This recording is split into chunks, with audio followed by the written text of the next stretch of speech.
Hechos 1:8, el Señor dice: me seréis testigos en Jerusalén, Judea, Samaria y hasta lo último de la tierra. ¿Quién? Nosotros, esta iglesia. La iglesia de Cristo en este lugar tiene que ser testigo. Primer lugar, donde el Señor nos pone, donde vivimos.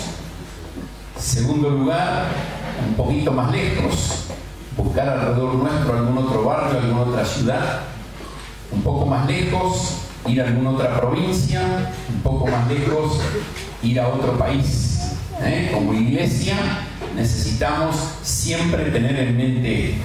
Ahora, quiero comenzar hoy hablando en el Evangelio según San Juan, en el capítulo 1, y quiero leer los versículos 1 al 14.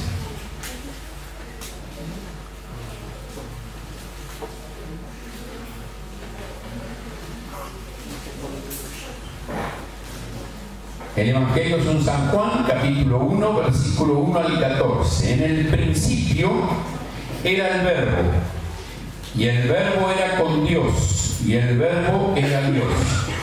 Este era en el principio con Dios. Todas las cosas por Él fueron hechas, y sin Él nada de lo que ha sido hecho fue hecho. En Él estaba la vida, y la vida era la luz de los hombres. La luz en las tinieblas resplandece, y las tinieblas no prevalecieron contra ella. Hubo un hombre enviado de Dios, el cual se llamaba Juan. Este vino por testimonio, para que diese testimonio de la luz, a fin de que todos creyesen por él. No era él la luz, sino para que diese testimonio de la luz. Aquella luz verdadera que alumbra a todo hombre venía a este mundo. En el mundo estaba, y el mundo por él fue hecho, pero el mundo no le conoció. A los suyos vino, y los suyos no le recibieron. Mas a todos los que le recibieron, a los que creen en su nombre, les dio potestad de ser hechos hijos de Dios, los cuales no son engendrados de sangre, ni de voluntad de carne, ni de voluntad de varón, sino de Dios. Y aquel Verbo fue hecho carne, y habitó entre nosotros, y vimos su gloria, gloria como del unigénito del Padre, lleno de gracia y de verdad. Y voy a otro versículo en Mateo. No, perdón, Juan, después vamos a ir de Mateo. Juan, pero capítulo 8 ahora.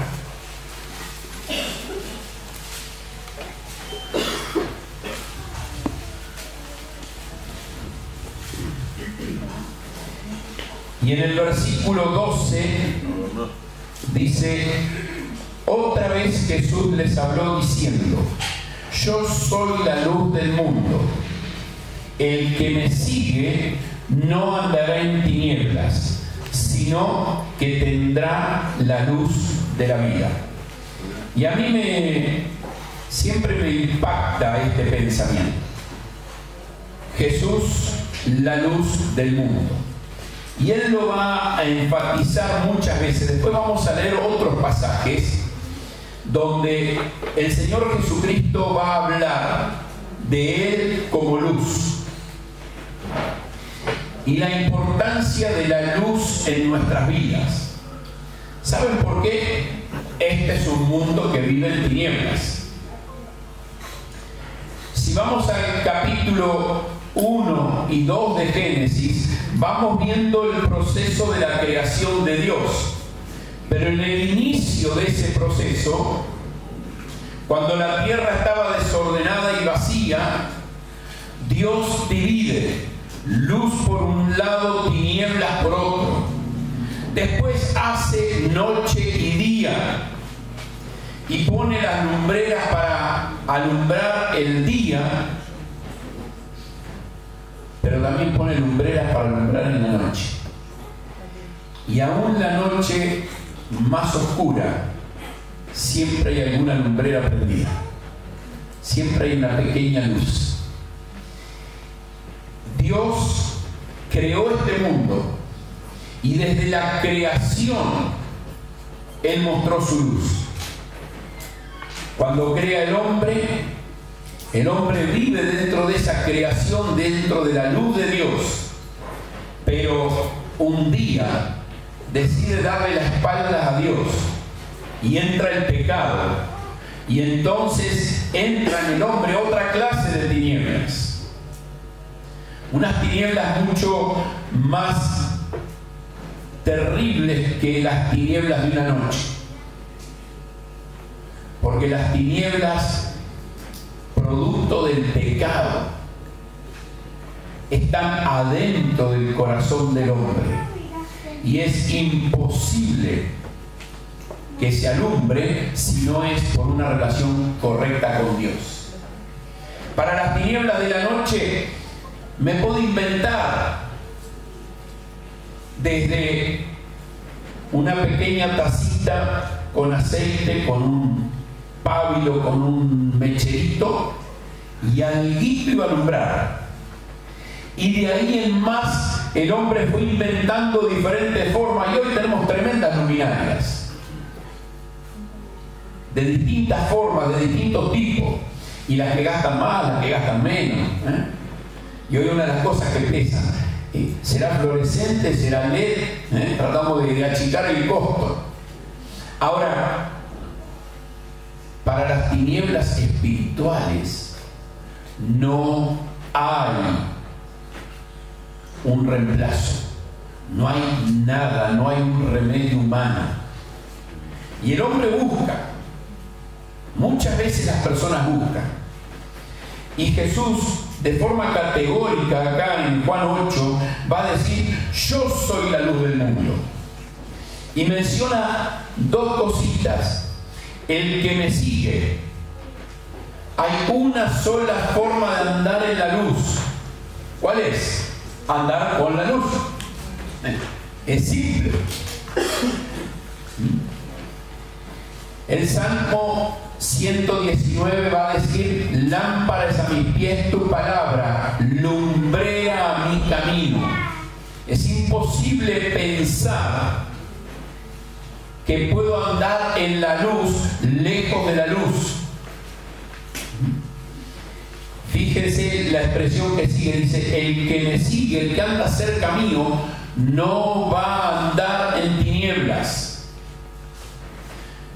Cuando el Hijo de Dios, el creyente, anda en temor, en duda, en dolor, en pesar, es porque se ha alejado de la luz que es Cristo. No lo puede ver.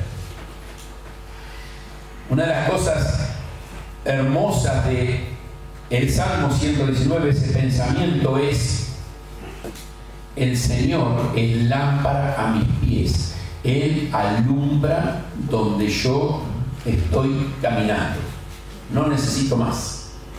Siempre digo, cuando hago un viaje en auto de noche, no importa lo lejos que voy, puedo salir de mi casa e ir 10 cuadras, 20 o 1000 kilómetros, pero yo necesito que las luces me alumbren los próximos 50 metros. En la medida que avanzo, el auto me va a alumbrar un poquito más lejos, pero no necesito, si voy a hacer un viaje de 1000 kilómetros, que el auto me alumbre 1000 kilómetros. Necesito que me alumbre lo próximo. Y eso es lo hermoso de andar con el Señor. Él va a alumbrar mi andar hoy. Él va a alumbrar mi andar hoy. Él me hace ver por donde yo tengo que andar y no necesito más. Ahora, en Juan capítulo 1,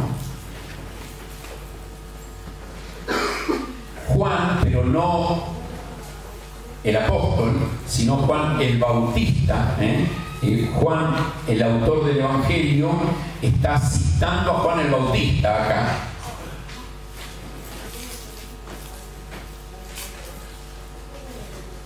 Y en esta cita, en este pasaje, él va a hablar de Jesús, la luz del mundo, como Dios con nosotros. El profeta Isaías había hablado de el niño que iba a nacer como Emmanuel, Dios con nosotros. Y Los ángeles habían anunciado en la venida del Señor, Emmanuel, Dios con nosotros. Habían pasado 30 años, este Dios no se había manifestado todavía, y de repente aparece para la gente, para la sociedad, un loco, a los gritos en el desierto.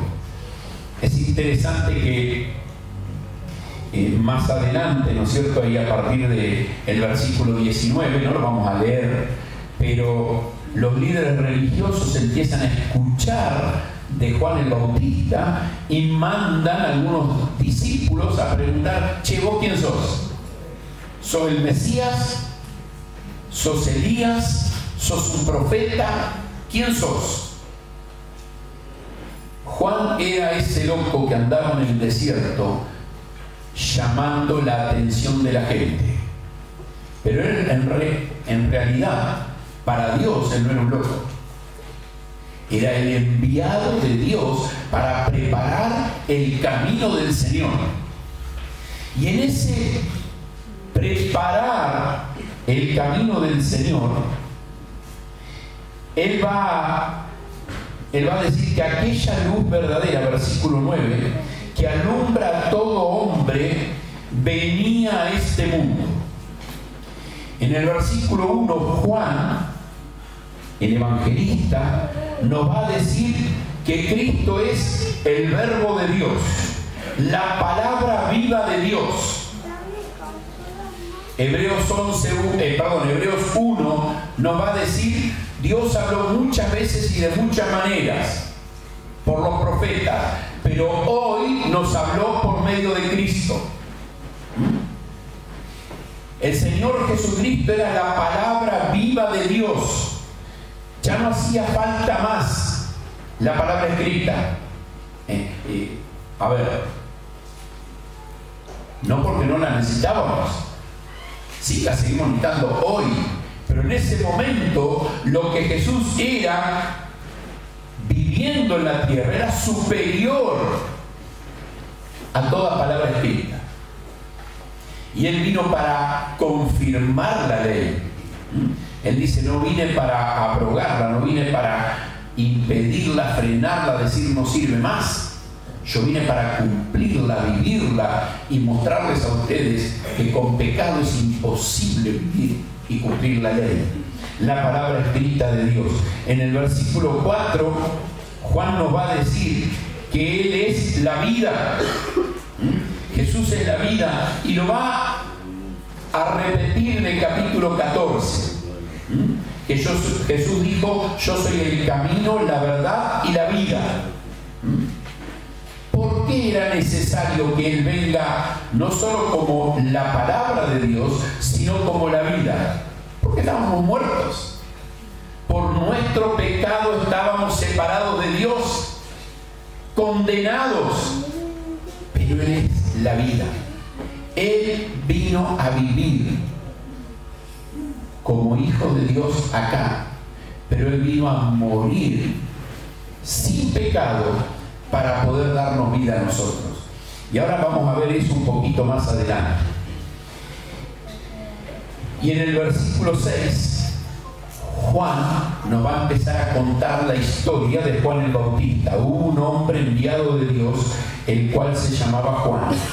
Este vino por testimonio, para que diese testimonio de la luz, a fin de que todos creyesen por él.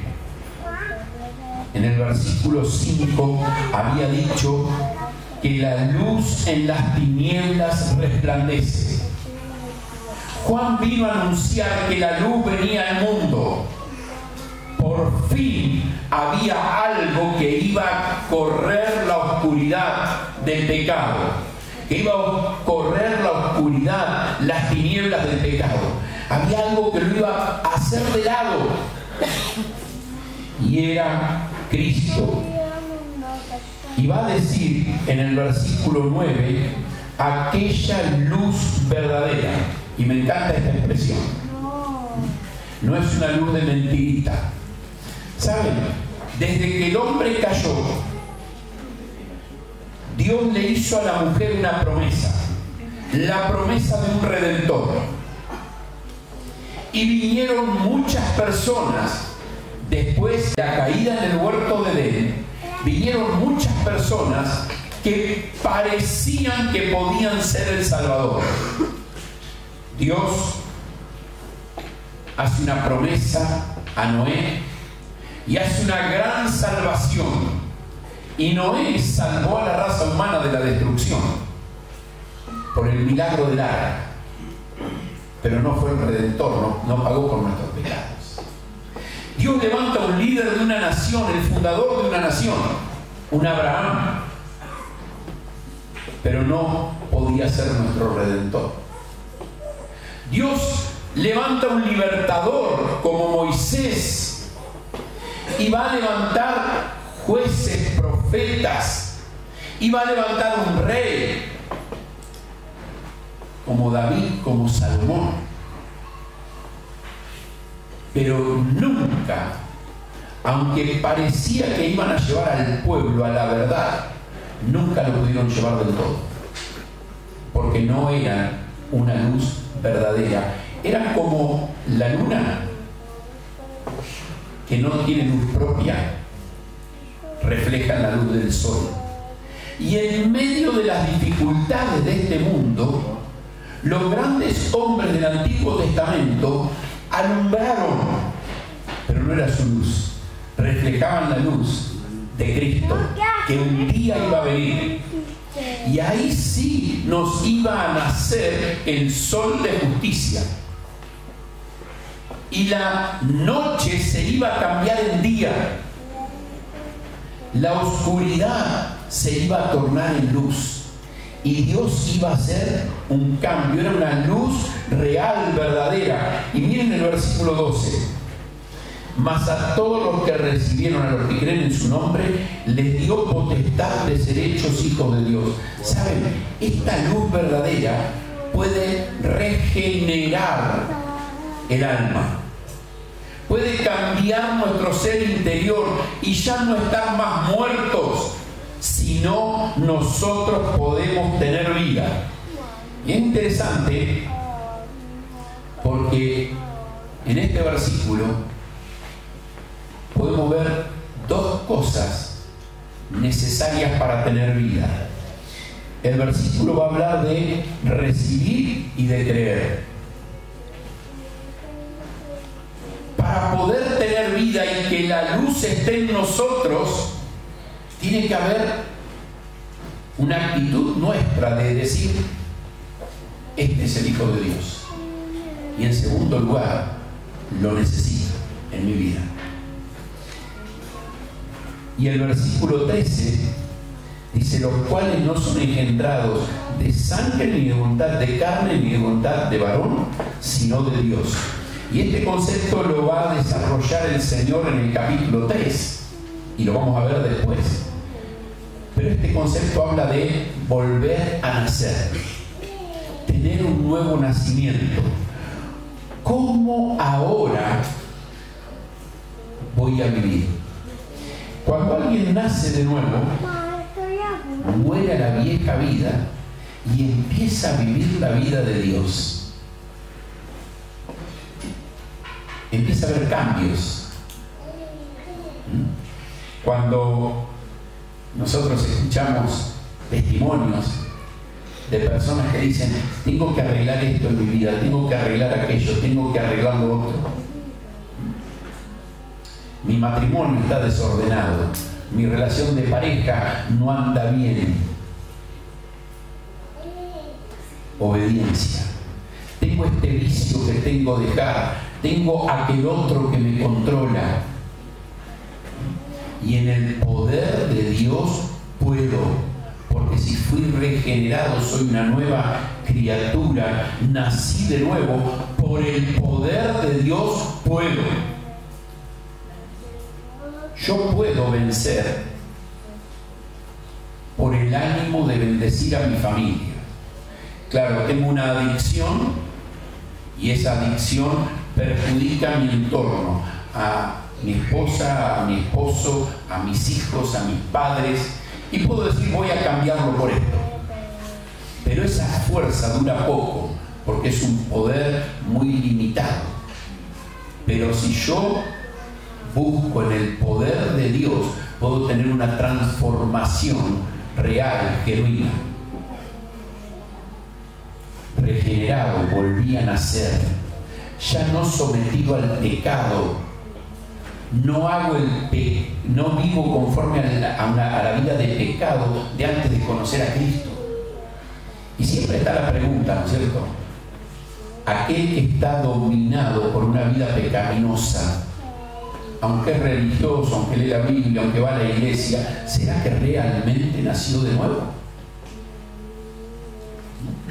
Porque el Señor nos da el poder para vencer el pecado. Ahora, hay una palabra que va a usar ahí en el versículo 14. Aquel verbo, la palabra viva de Dios, se hizo carne y mirá qué palabrita usa: habitó, decidió vivir entre nosotros, vivió, caminó entre nosotros, habitó entre nosotros. Y tres cosas quiero marcar acá. Primero, se hizo carne, se hizo como uno de nosotros, para que la distancia no sea de Dios al hombre, sino el Dios hombre viviendo como nosotros. Hebreos 2:18 dice que por cuanto Él padeció siendo tentado, tiene poder para socorrer a los que somos tentados. Claro, vivió como nosotros, se hizo hombre y como hombre venció la tentación. Entonces Él dice: yo sé lo que está pasando cuando tenés una tentación y tengo el poder suficiente para socorrerte, para ayudarte. El otro concepto que me gusta marcar de este versículo dice: mostró su gloria. Se hizo hombre, pero mostró su gloria. Siempre me pregunté, ¿qué fue lo que más se destacó en Jesús que me hacía ver su gloria? ¿Qué se destacó en Jesús que me hacía ver este es Dios? ¿Te lo preguntaste alguna vez? ¿Qué se destacó en Jesús que la gente puede decir: este tiene algo distinto? Amor. Amor. Santidad. A ver, bájame la santidad al caminar de todos los días. Una palabra muy grandota allá arriba. Bájame algo práctico. Ahí estamos más cerca, ¿eh? Que vivió sin pecado, su poder, que pagó por nuestros pecados. Compasión. Misericordia. Yo creo que lo primero que impactó a los que estaban alrededor de Él, cuando empezó a caminar entre la gente. Por ejemplo, ¿cuál fue el primer milagro que hizo Jesús? Convirtió el agua en vino en una fiesta. No tienen jugo de uva para tomar estos chicos, solo agua tibia. Vamos a hacer vinito nuevo, o sea, jugo, uvita recién exprimida.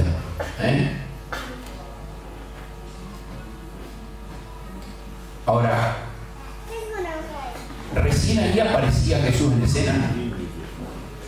¿Recién allí aparecía Jesús en escena? No.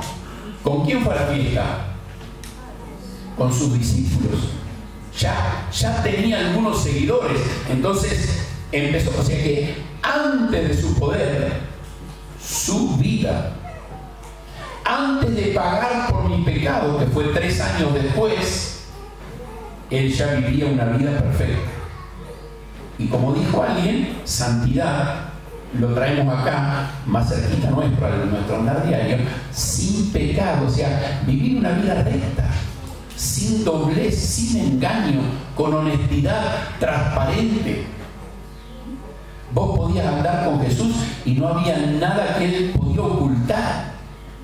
Ese era el andar de Jesús, y Él mostró su gloria en que podía ser hombre, era hombre, pero no necesitaba pecar. Y el tercer concepto que quiero marcar acá es lleno de gracia y de verdad. Y estas dos palabritas siempre cuesta ponerlas juntas. Porque si es verdad, la verdad me hace pensar en ley. ¿Sí? Esto está escrito y esto no se cambia, esto se cumple. Esto se hace. La gracia es: no voy a castigar porque amo. O sea, la gracia es: doy lo que no se merece. Doy aunque no lo merezca. Yo por mi pecado merecía el castigo. Pero miren qué hermoso. Dios decidió en Cristo mostrar su gracia. ¿Cuántas veces Jesús dijo: no vine para condenar, sino para salvar? El que esté sin pecado, que tire la primera piedra. O sea, ni yo te condeno. Porque Él no vino: vete y no peques más. Cambia tu vida. La gracia, la verdad va a mostrar mi condición, mi pecado. Pero la gracia me va a mostrar la oportunidad de Dios. Ahora, vamos a Juan, capítulo 3. Y acá lo tenemos a Jesús hablando con un religioso.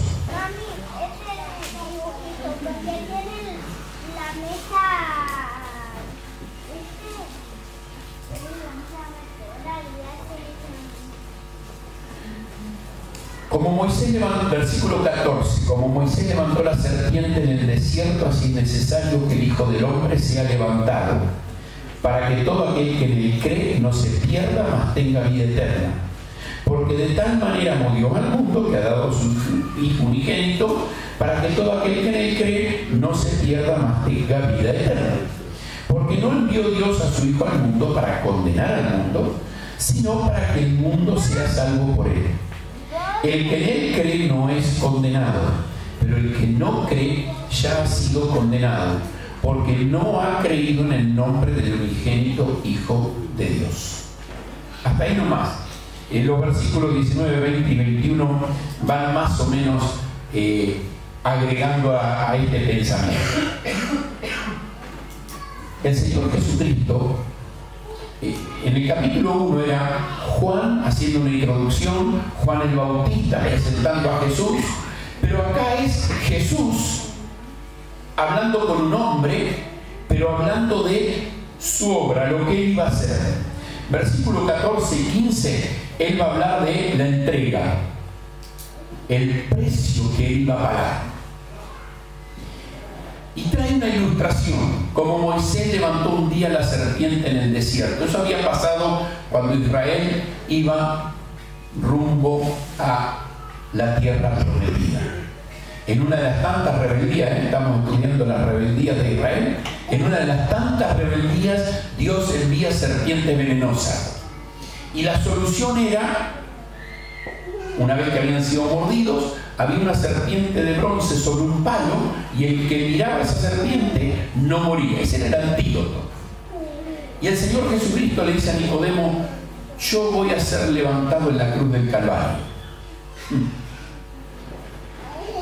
Y el Señor Jesucristo hace varias referencias a ser levantado. Él dice: cuando yo sea levantado, a todos atraeré a mí mismo. En Mateo capítulo 5, lo vamos a leer después, él dice que nosotros somos la luz del mundo, y después de decir que nosotros somos la luz del mundo, dice algo interesante: nadie que tiene una luz la mete debajo de la cómoda o debajo de la cama. ¿Dónde ponemos la luz? No sé si alguna vez les pasó que estaban en casa, en familia, y de repente se cortó la luz. ¿Les pasa eso de vez en cuando? ¿Qué es lo primero que buscamos? Antes de hacerse con una luz. Antes de hacerse con todo, ¿qué es lo que buscamos? La vela. Una velita. ¿Dónde la ponemos? ¿Abajo de la mesa? En la mesa. En algún lugar alto que pueda alumbrar el ambiente. Jesús, la luz del mundo, fue levantado en la cruz para desde ahí alumbrar. Desde ahí. Era imposible, sin la entrega, sin el sacrificio, que nosotros pudiésemos tener vida. Era imposible. El versículo 16 va a hablar de lo que fue el motor. ¿Qué movió que Él venga? ¿Qué movió que Él viva? ¿Qué movió que Él se entregue? Él vino, vivió entre nosotros y se entregó. Y eso fue su amor. Eso fue su amor. ¿Saben? El versículo 16 es un versículo para aprender de memoria, porque nos describe la medida del amor de Dios. Yo creo que tengo un Dios todopoderoso, pero hay algo que mi Dios no puede hacer. Hay algo que Dios no puede hacer. No puede amarme más de lo que me ama. Me amó de tal manera que entregó a su propio Hijo. Me amó tanto que Él decidió venir. Y el versículo 18, el 17, 19 y 20 y 21, Él va a hablar de la necesidad de la humanidad. Pero el versículo 18, Él dice hay dos opciones: creer o no creer. Va a decir, el que cree no es condenado, pero el que no cree ya ha sido condenado. Dos lugares, cielo e infierno. Vida eterna con Dios, condenación eterna. Pero el Señor Jesucristo nos invita y nos dice, ¿dónde vas a vivir? ¿Dónde quieres estar? ¿Cuál va a ser tu lugar? Pero es una decisión personal, creer o no creer. En Mateo, capítulo 5, le dije que lo íbamos a leer después. Mateo, capítulo 5.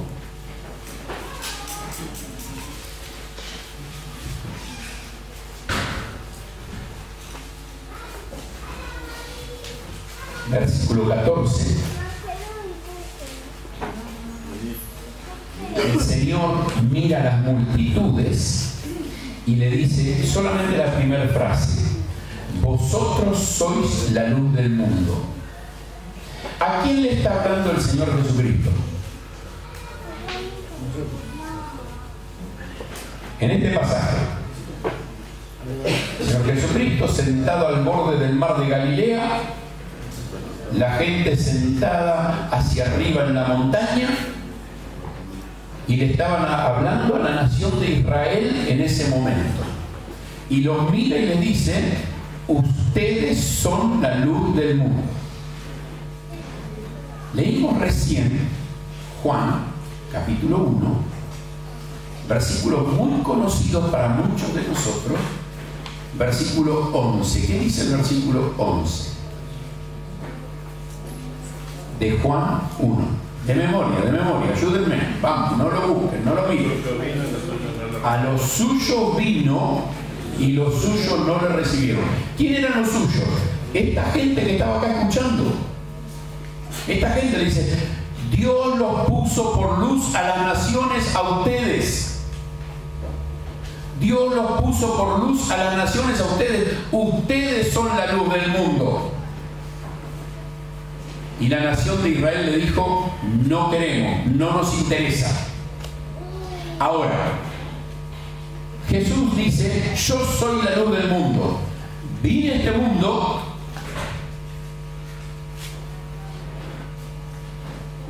y la única forma de que este mundo conozca de Dios es que los suyos alumbren. No hay otra opción, no hay otra posibilidad.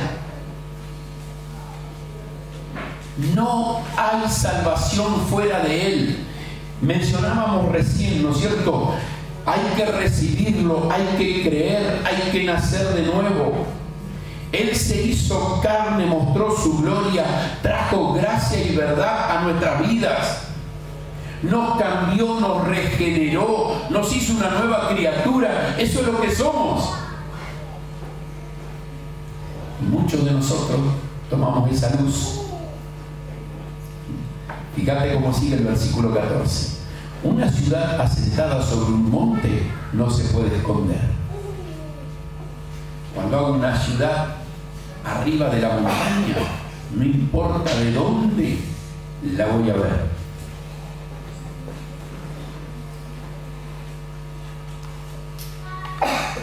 Nosotros, va a decir el versículo 15, ni se enciende una luz y se pone debajo del almud, sino sobre un candelero y alumbra a todos los que están en casa. El Señor va a decir: tenés a Cristo en tu corazón, no te escondas. Ahora, ¿cuál es la forma de esconderme? En primer lugar, la más triste de todas es esconderme en una vida de pecado, de amor al mundo y a las cosas que están en el mundo. Porque es muy difícil hablar de Cristo a otro cuando no estoy viviendo a Cristo. Es muy difícil decirle a alguien: Cristo se hizo carne, mostró su gloria, trajo verdad y gracia.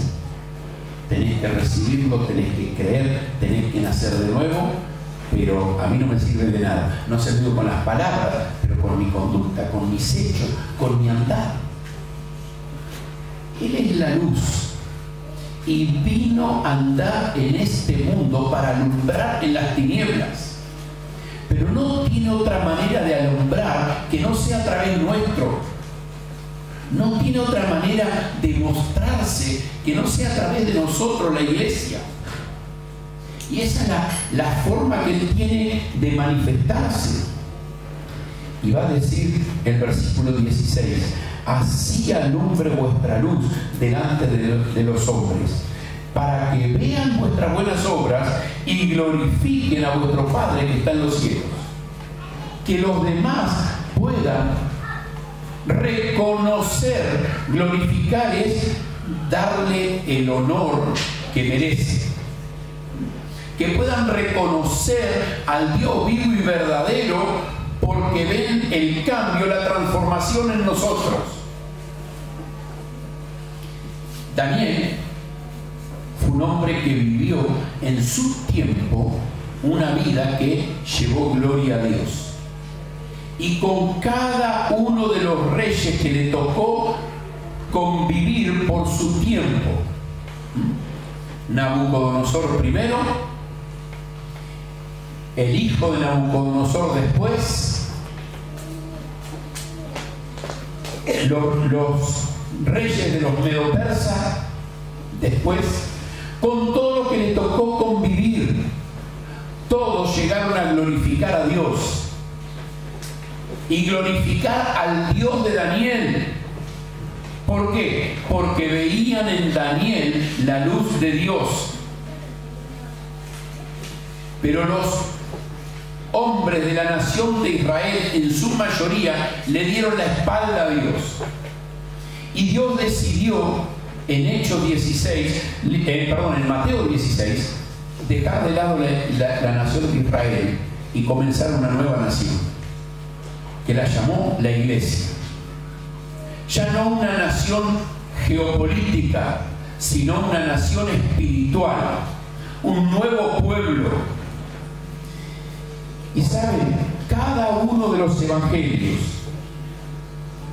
los que estuvieron en la clase hoy a la mañana, escucharon hablar a Matías de discipulado. ¿Cuál es el motor del discipulado? Dos palabritas. A mí me lo dijo Amanda, a ver. Amor y obediencia. Amor y obediencia. Mateo 28 va a decir amor y obediencia. Hagan discípulos. ¿Saben qué está diciendo Mateo? El Señor Jesucristo a través de Mateo. Poné la luz y alumbrar para que alguien conozca a Cristo. Poné la luz y alumbrar para influenciar con tu vida a alguien. Poné la luz y alumbrar para que alguien siga a Cristo a través tuyo. Y citó 1 Corintios 11:1. ¿Se acuerdan que dice 1 Corintios 11:1? Ajá, eso lo dijo Pablo. Imítenme a mí como yo a Cristo. ¿Sabe qué está diciendo Pablo? A mí me alumbra la luz de Cristo. Por eso puedo alumbrar con mi vida y puedo alumbrar a algún otro. Y cada uno de nosotros tendríamos que poder decir eso. Estoy alumbrando, reflejando la luz de Cristo. Estoy reflejando la luz de Cristo para que otro la pueda ver. Marcos 16:15 es el mismo pasaje de Mateo 28, pero contado por Marcos. Y dice, vayan y prediquen. Lucas 24, 47 y 48 va a decir lo mismo. Y Juan 20, 21 va a decir lo mismo. Alumbren, alumbren. Y termino con el versículo que empecé, Hechos 1:8. ¿Dónde? Hasta lo último de la tierra. Empezando en Jerusalén, Judea, Samaria, hasta lo último de la tierra. Empiezo a alumbrar en mi casa. Empiezo a alumbrar donde vivo. Empiezo a alumbrar donde estoy. Pero el Señor me dice, pensá en alumbrar un poco más allá. Pensá en alumbrar en otro barrio. Pensá en alumbrar en el país. Pensá en alumbrar en el mundo. ¿Saben? ¿Alguien de ustedes se acuerda cómo se llama la iglesia de la que asisten? ¿Cómo se llama? Iglesia. Somos el grupo de hermanos reunidos en el nombre del Señor. ¿El otro nombre? Bíblica. ¿Por qué? En la Biblia. Enseñamos la palabra de Dios, creemos la palabra de Dios, estudiamos la palabra de Dios, tratamos de vivir la palabra de Dios. ¿Y la otra palabra? Misionera. ¿Saben por qué? Misionera. Pensamos que estamos para ir. Estamos para ir a hacer una misión. No es un nombre lindo y por eso está. Tratamos de que ese sea nuestro ADN, eso es lo que somos. El mundo vivía en tinieblas y al mundo que vivía en tinieblas le resplandeció gran luz. Ese fue el mensaje en el nacimiento de Jesús. Al pueblo que vivía en tinieblas le resplandeció gran luz. A mí que vivía en tinieblas me resplandeció gran luz. Y el Señor dice, así debemos nosotros alumbrar en este mundo en necesidad, donde Dios nos tiene hoy, seguir alumbrando, mostrando a Cristo. Lo vamos a mostrar, leíamos recién en Mateo capítulo 5, con nuestras obras. Pero los 5 pasajes que leímos de la Gran Comisión, dice que lo tenemos que alumbrar con nuestras palabras. Vamos a alumbrar el mundo con nuestro mensaje. Alumbrar con nuestra conducta, con cómo vivimos. Pero alumbrar con lo que hablamos. ¿Quién vivió una vida perfecta en este mundo? Jesús, ¿cierto? Él vivió una vida perfecta. ¿Su buen testimonio fue suficiente para que la gente crea?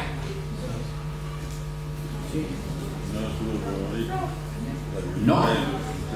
Imagínense que Jesús hubiese vivido una vida perfecta, pero nadie le hubiese dicho una sola palabra de cómo conocer a Dios. ¿Alcanzaba? No. Desde que inició su ministerio, habló. Porque el buen testimonio es necesario, es indispensable, es parte. Pero eso no da el mensaje de salvación. Eso califica al mensajero. Hace creído. Lo que me dice impactó en su vida en primer lugar. Pero lo que está esperando el Señor es que nosotros hablemos, compartamos, le digamos a otro, le contemos. Oramos. Gracias te damos, querido Padre, por este tiempo que podemos compartir. Gracias por tu palabra. Gracias porque ella es luz a nuestra vida y ella nos muestra, Señor, cómo tú quieres que nosotros vivamos. Gracias te damos hoy por poder compartir este tiempo. Señor, te pedimos que nos animes en esta semana a vivir para ti. En el nombre de tu Hijo Cristo oramos.